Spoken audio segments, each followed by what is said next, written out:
Bonjour à tous, aujourd'hui j'ai le plaisir d'accueillir Isabelle Filiosa. Alors on va parler de son nouvel ouvrage Éduquer, tout ce qu'il faut savoir. Au fil de notre entretien, Isabelle nous aidera à explorer ce qu'est vraiment l'éducation positive, une approche loin des clichés de l'enfant roi et bien plus proche d'un accompagnement structuré et compréhensif des besoins des enfants. Alors ensemble, nous allons découvrir comment elle redéfinit l'éducation positive et démontre certaines idées reçues pour permettre à chacun de trouver son propre équilibre éducatif. Bonjour Isabelle, merci d'avoir accepté mon invitation. Bonjour Sophie, c'est un grand plaisir et bonjour à tous et à toutes qui écoutez ce podcast. Quel plaisir de te recevoir. Alors on a eu le grand plaisir de se rencontrer lors de la dernière édition du festival. Ta conférence a rencontré un vif succès, les participants du festival étaient nombreux à vouloir t'entendre et donc je suis vraiment très contente qu'on puisse prendre un petit moment pour échanger sur ce livre que j'ai lu et que j'ai trouvé tout à fait passionnant et super intéressant parce qu'il revient vraiment sur des choses essentielles et des concepts de base, on va vraiment y revenir. Éduquer, donc tout ce qu'il faut savoir, je trouve que c'est une réponse quand même puissante aux croyances tenaces autour de l'éducation positive, qui est souvent mal comprise, parfois un petit peu caricaturée malheureusement. Donc on va vraiment aller lever le voile sur ces idées fausses et redonner à l'éducation bienveillante son vrai sens, une approche structurante et respectueuse de l'enfant. Alors, j'entrerai dans le vif du sujet parce que je trouvais que c'était intéressant de montrer cette distinction. Tu parles dans l'ouvrage d'une confusion entre cette éducation bienveillante et la permissivité. Comment est-ce que tu définirais l'éducation positive et quelle est la place du cadre finalement dans cette approche ? Voilà. Alors, il y a tellement de choses dans ta question. En fait, oui, il y a beaucoup de confusion qui est installée dans la tête de plein de gens avec cette idée que, soi-disant, la parentalité positive, ce serait dire oui toujours, que ce serait ne jamais rien refuser à un enfant, mais ce sont finalement soit des caricatures, soit je me demande parfois même si c'est pas des propos malveillants par rapport à l'éducation positive, parce que ça n'a jamais pu être ça. L'éducation positive ou bienveillante, il s'agit de veiller, d'être attentif et de ne jamais laisser un comportement débordant, un comportement dérangeant prendre de l'espace. Donc on va toujours veiller à être attentif à ce qui se passe et à répondre aux besoins de l'enfant. Donc ça ne peut pas être une éducation permissive dans le sens où permissivité, ce serait je laisse tout faire, ou je donne tout, ou je dis oui à tout. En fait, les parents qui disent oui à tout, les parents qui laissent faire, ce sont souvent des parents qui, quand ils étaient enfants, ont reçu une éducation tellement autoritaire que du coup, on leur disait toujours non. Et ils se disent, moi, je ne veux pas faire ça à mes enfants. J'ai bien vu que mes parents, je doutais de leur amour, donc je ne veux pas que mes enfants doutent de leur amour. Et puis, quelquefois, même comme nos parents ne nous ont pas aimés assez, on va attendre de nos enfants qu'ils nous aiment. Et du coup, on se dit, mais si je lui dis non, alors il va plus m'aimer. Et donc, finalement, c'est parce qu'on est embrouillé dans notre tête par notre propre éducation autoritaire que du coup, on ne va pas savoir être en relation avec nos enfants et on ne va pas oser manifester notre autorité. Parce que vraiment, la parentalité positive, ça veut dire que c'est une parentalité qui favorise le développement de l'enfant. Une parentalité qui écoute les besoins du parent et de l'enfant, les deux.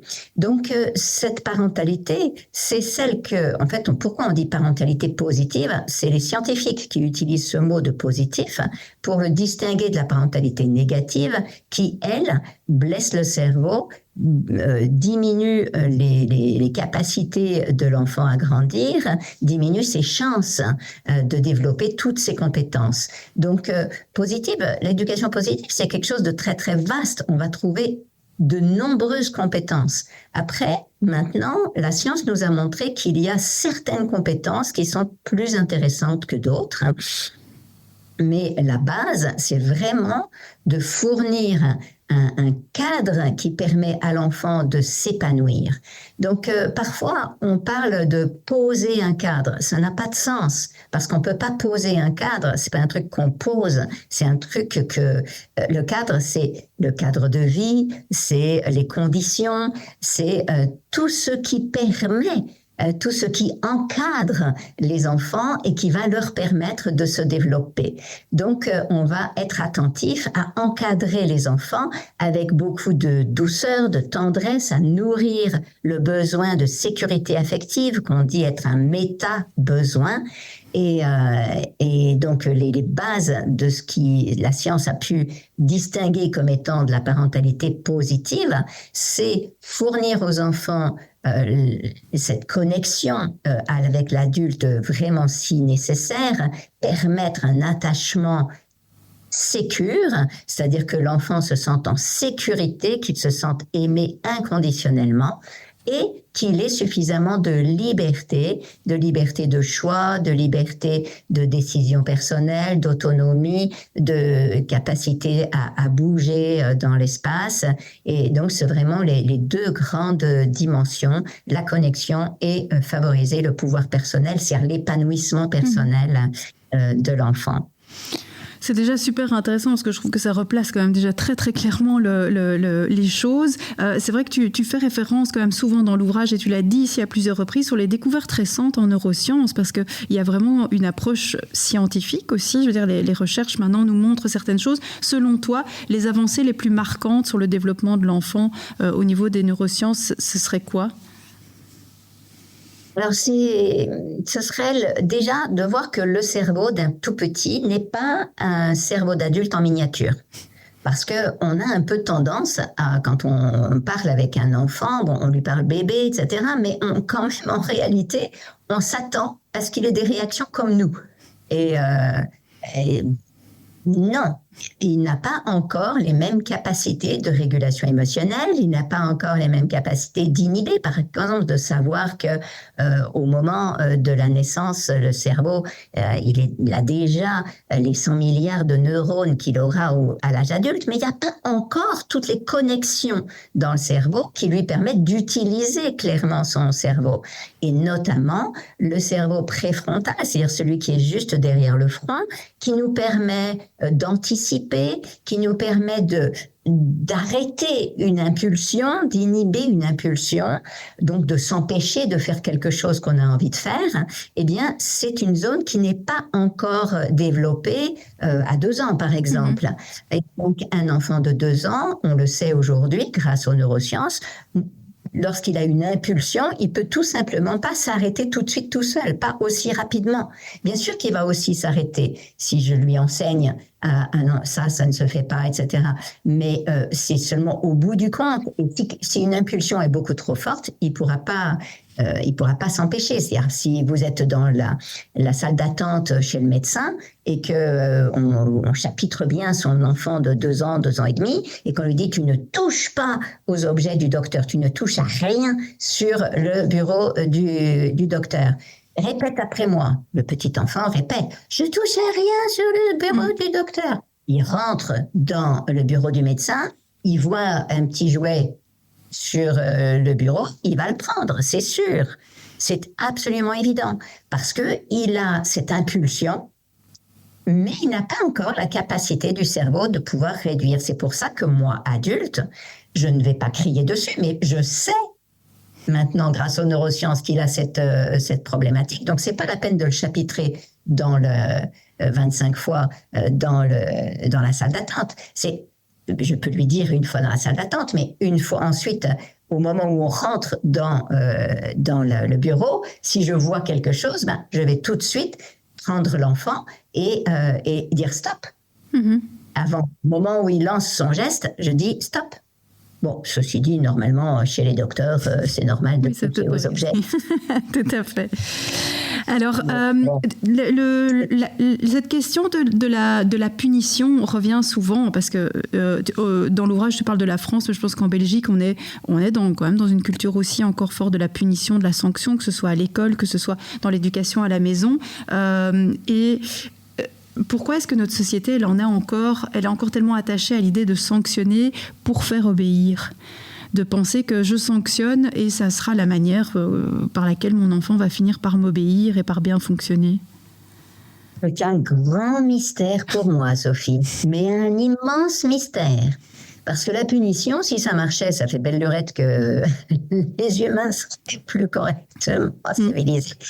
Et non, on s'échine à punir, et on voit bien que ça ne fonctionne pas.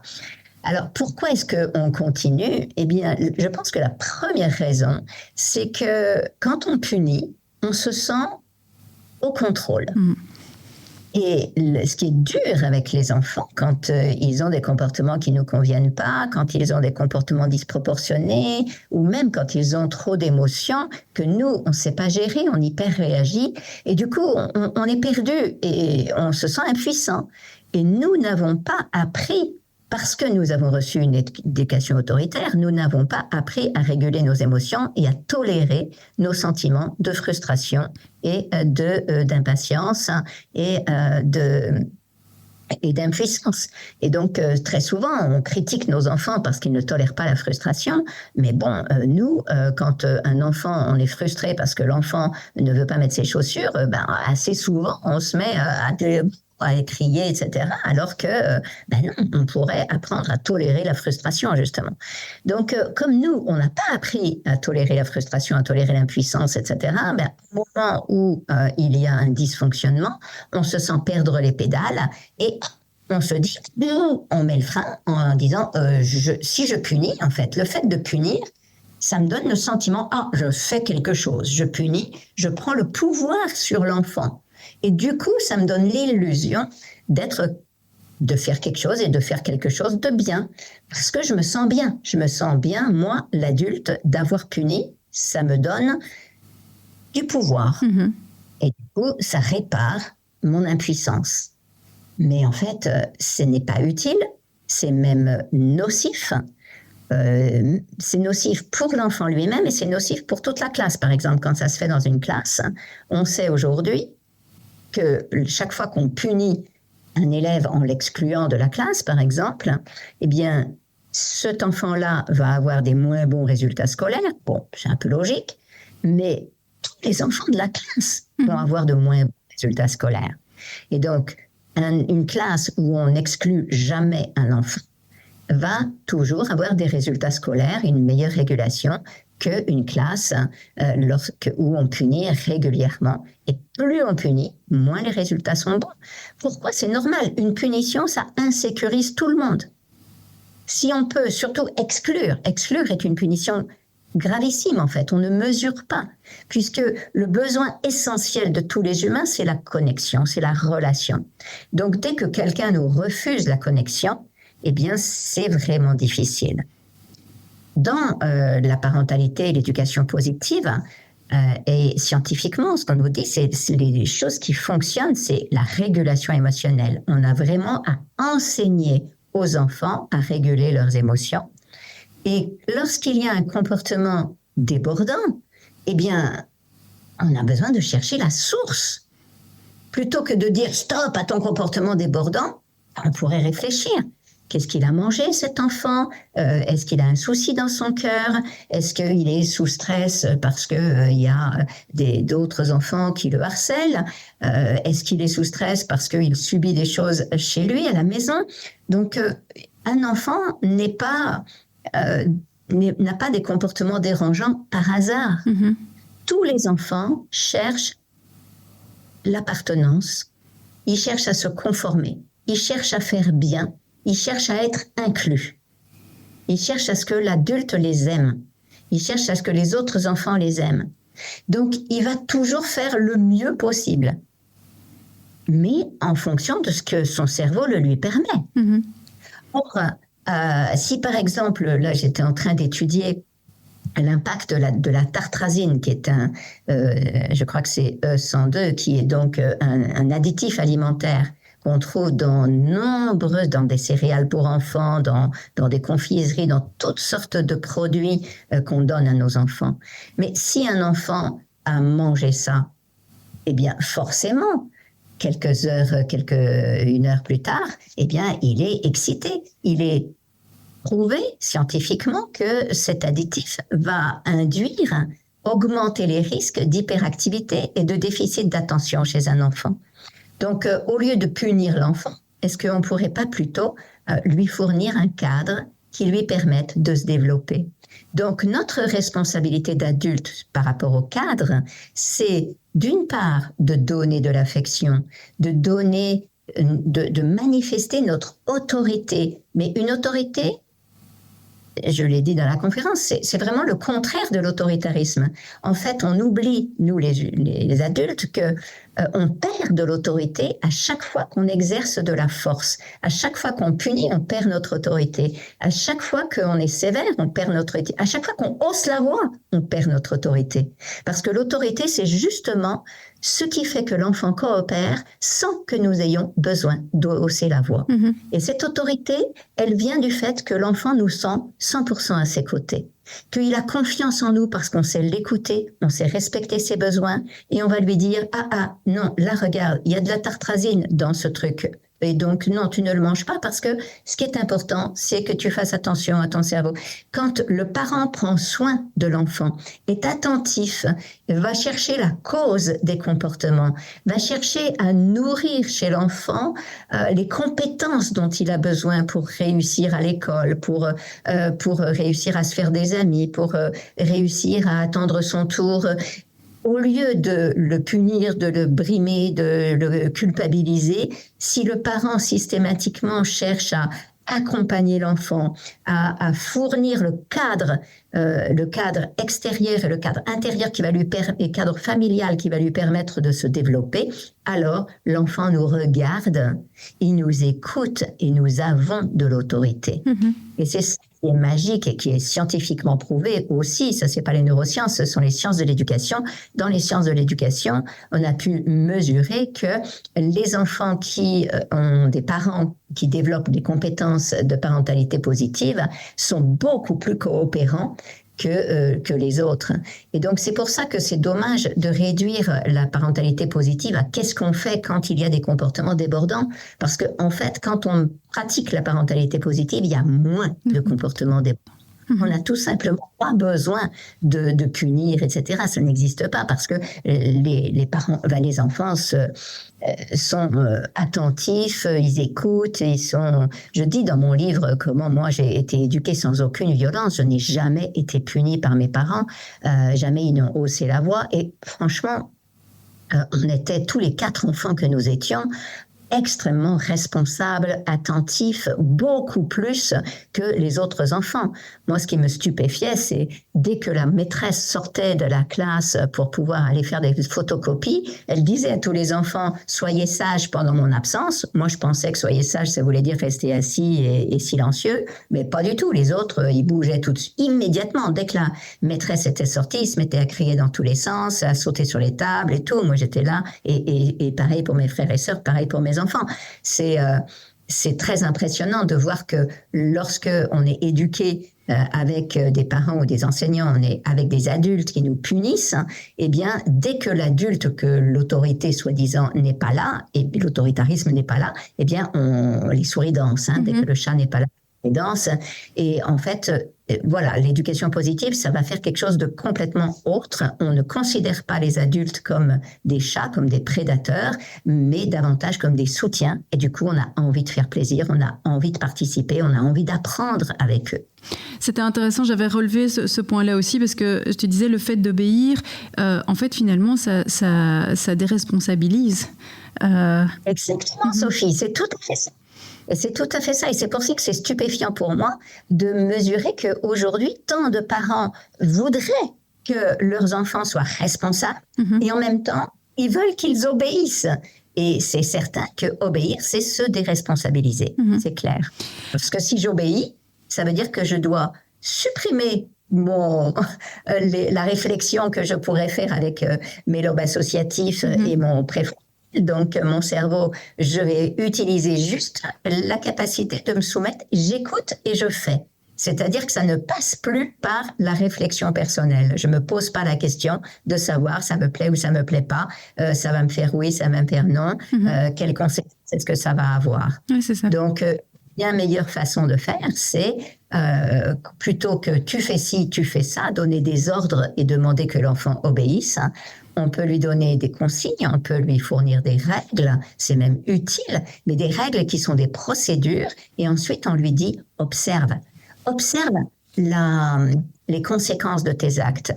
Quand mes parents ne me disaient jamais telle chose est bien ou telle chose est mal, je regardais, ils me disaient mais regarde ce qui améliore les situations et ce qui peut faire souffrir l'autre. Quand tu cherches quelle action tu peux avoir, c'est observe les conséquences que l'action va avoir. Et il me faisait réfléchir. Et donc, si je veux passer sous la barrière de l'école, ok, tu vas faire ça. Si tu fais ça, il me disait pas non, tu dois pas. Il me disait imagine si tu le fais, qu'est-ce qui risque de se passer? Et du coup, je réfléchissais. Et du coup, je le faisais pas. Tandis que les autres enfants se mettaient à faire toutes sortes de choses. Moi, j'étais toujours surprise des bêtises que les bêtises, des transgressions. En fait, c'était comme si mon entourage, même mes cousins, ils cherchaient à transgresser en permanence. Ils s'occupaient que de ça. Comment je vais transgresser ce que l'adulte a dit? Je dis, mais il y a autre chose dans la vie plus intéressant que ça. Et dans le cadre d'une classe, parce que tu parlais tout à l'heure de finalement on fait ça parce qu'on veut garder le contrôle, et c'est vrai qu'en discutant avec les enseignants, il y a beaucoup d'enseignants face à un groupe de 25 qui ont peur de perdre le contrôle sur l'ensemble du groupe, qui se disent comment est-ce que je gère ça, et c'est vrai que souvent, malgré tout, on a encore des enseignants ayant cette crainte de perdre le contrôle qui vont mettre l'enfant dehors en disant j'éloigne finalement le comportement pour pouvoir rester en contrôle avec le groupe que j'ai. Tu leur dirais quoi par rapport à ça? Déjà d'observer que lorsqu'ils se mettent à devoir exclure plusieurs fois, c'est que ça veut dire que ça ne marche pas. Et de mesurer que, bien sûr, ça marche en ce sens que ça résout le problème de l'adulte. Oui. Quand on exclut un enfant, c'est sûr, toute la classe, elle descend d'un niveau au niveau énergétique. Donc, elle descend, elle est plus calme, c'est vrai. Donc, on a l'impression que ça va mieux. Donc, l'adulte peut faire court plus facilement. Mais c'est important, c'est pour ça que la science nous aide. Si la science nous dit, attention, ils ont l'air plus calmes, mais leurs capacités cognitives ont diminué, ils sont occupés dans leur tête à se sentir insécures, et du coup, toutes leurs compétences cognitives ne sont pas disponibles pour apprendre. Et leur niveau va chuter. Et du coup, observez ça. Du coup, voilà. Okay. Et c'est important de mesurer. C'est normal, c'est naturel de vouloir d'être inquiet. Et on a plus besoin de demander des formations pour les gestions de groupe, parce que malheureusement, dans les formations d'enseignants, il n'y a pas à l'heure actuelle de dynamique de groupe, d'apprentissage de techniques de gestion de groupe. Ce qui fait que les profs, c'est pas leur faute. Ils savent pas vraiment. On ne leur donne pas d'options. On ne les nourrit pas. C'est comme les enfants. C'est-à-dire, on peut pas leur reprocher des choses et les punir de ça. Les enseignants non plus.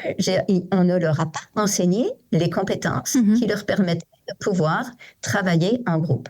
Donc, faire des formations qui enseignent la gestion des groupes, c'est vraiment utile et important. Et finalement, il faudrait une formation pour les parents aussi, parce que quand on a son enfant, voilà, on improvise quand même beaucoup de choses. Comme tu dis, on va naturellement et spontanément reproduire certaines choses que nous-mêmes on a vécues. C'est assez naturel.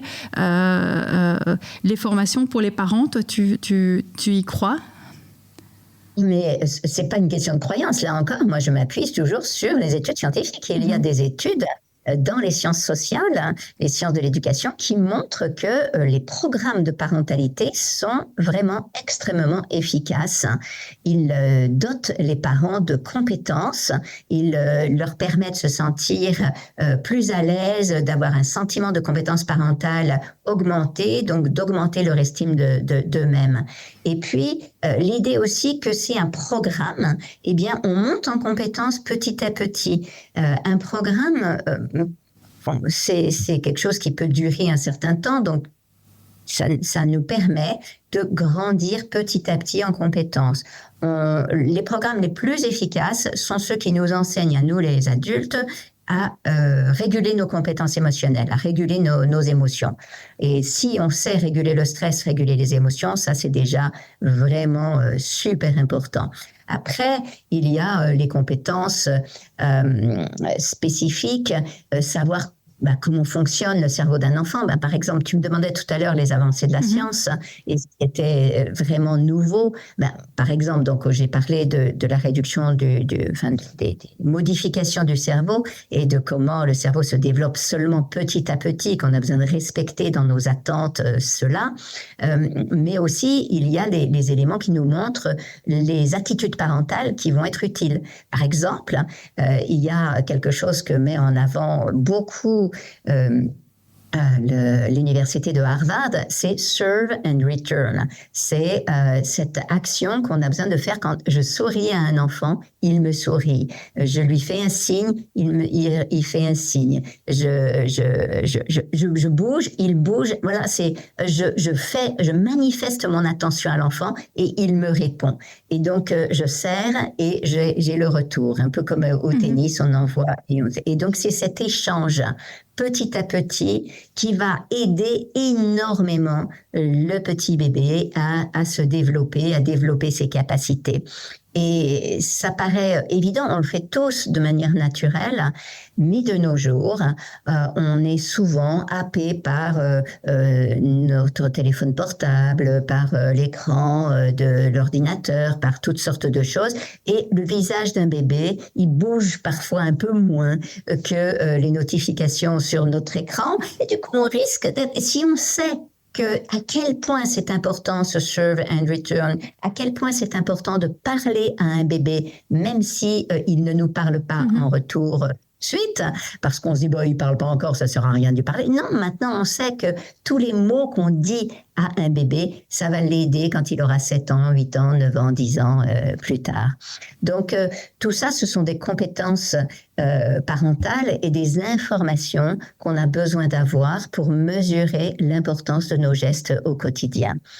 Pour les plus grands, eh bien, c'est savoir résoudre les problèmes, savoir les accompagner pour résoudre des problèmes, plutôt que de les conseiller, de leur dire tu devrais faire ci, tu devrais faire ça. Moi, quand j'étais jeune, je faisais comme ci, comme ça. On va apprendre à écouter l'enfant, on va apprendre à faire de l'empathie pour ses émotions, on va l'apprendre à le coacher pour qu'il voit les avantages, les inconvénients, qu'il comprenne les impacts de ses comportements, etc. Donc tout ça, c'est des compétences parentales qui s'apprennent, oui. C'est dommage d'être juste chacun chez soi à chercher à les apprendre sur le tas, parce que finalement, on cherche à réinventer ce que d'autres parents ont découvert avant. Et aujourd'hui, en plus, la science y est beaucoup, beaucoup intéressée. Et du coup, on a quand même nombre d'éléments qu'on peut utiliser. Super. J'avais envie de partir d'un petit exemple concret pour terminer, mais tu mentionnais par exemple une situation classique. Je vais faire les courses avec mon enfant et puis voilà, il part dans une colère. Il y a quelque chose qui a généré chez lui une émotion et je perds un peu le contrôle dont tu parlais, de voir parfois certains parents complètement démunis.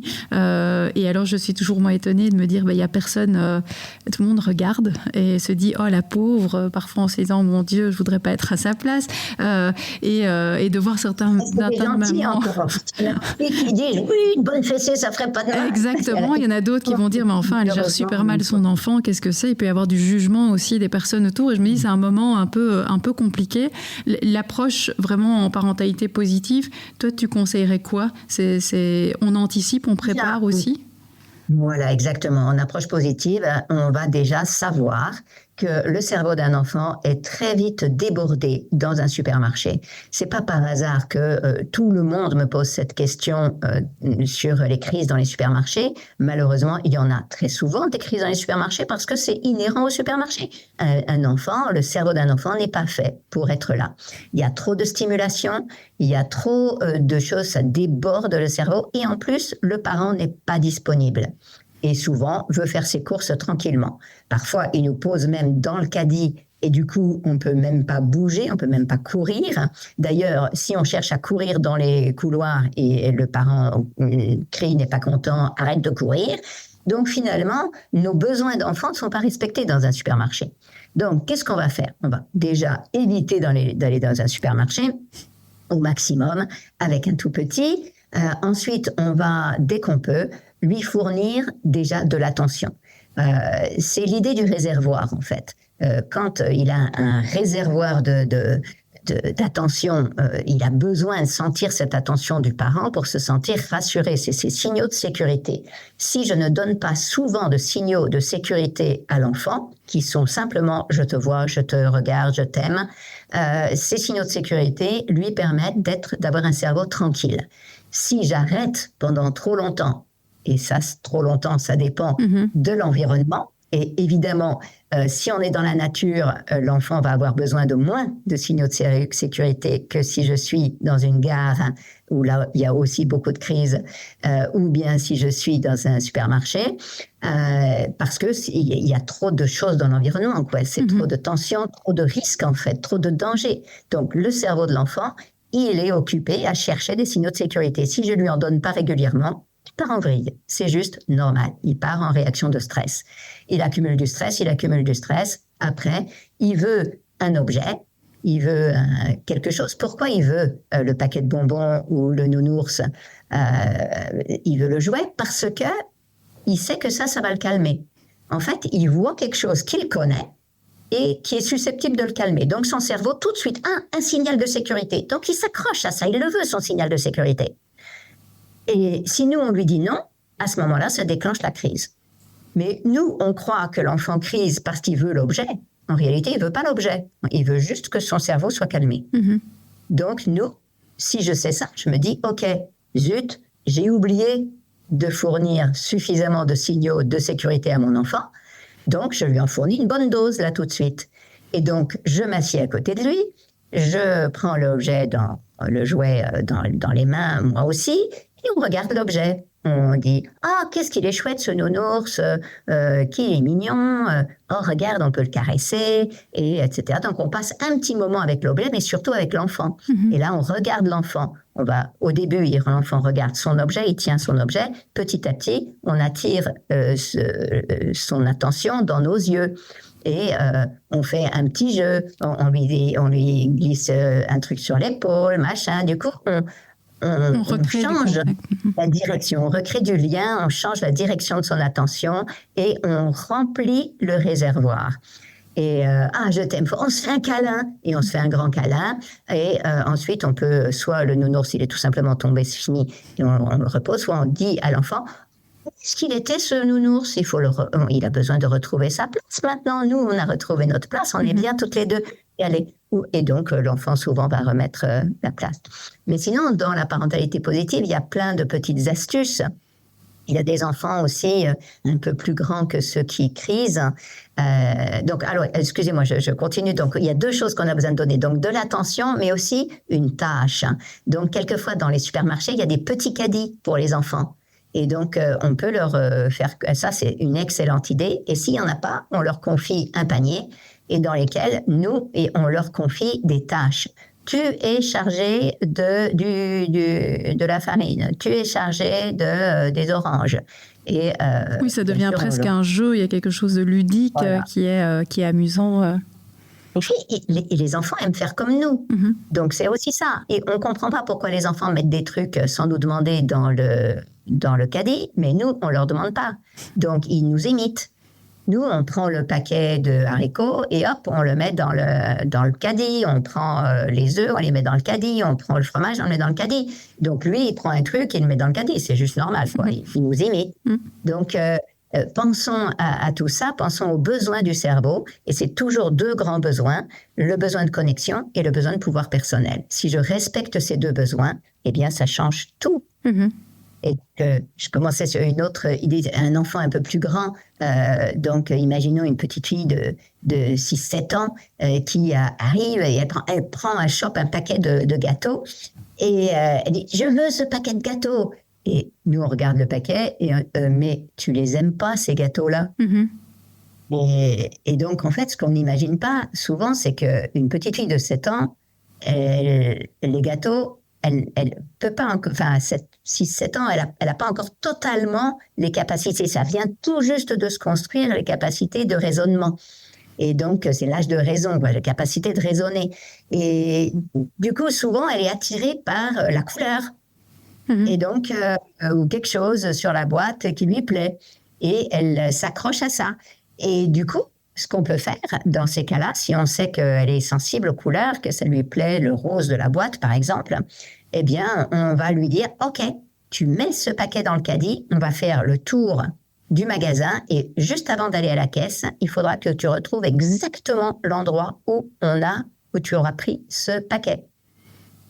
Eh bien, ça paraît tout bête, hein, mais ce jeu permet à des enfants de systématiquement, ils sont super contents d'aller retrouver la place exacte où il faut remettre le truc. Et tous les parents à qui j'ai proposé cette idée ont été stupéfaits parce qu'on ne s'imagine pas. On croit trop souvent que les enfants veulent toutes sortes de trucs, veulent que des gâteaux, des bonbons, etc., ne font attention qu'à leurs désirs immédiats, etc. Mais non, ça, c'est des interprétations des adultes. En fait, ils ont besoin.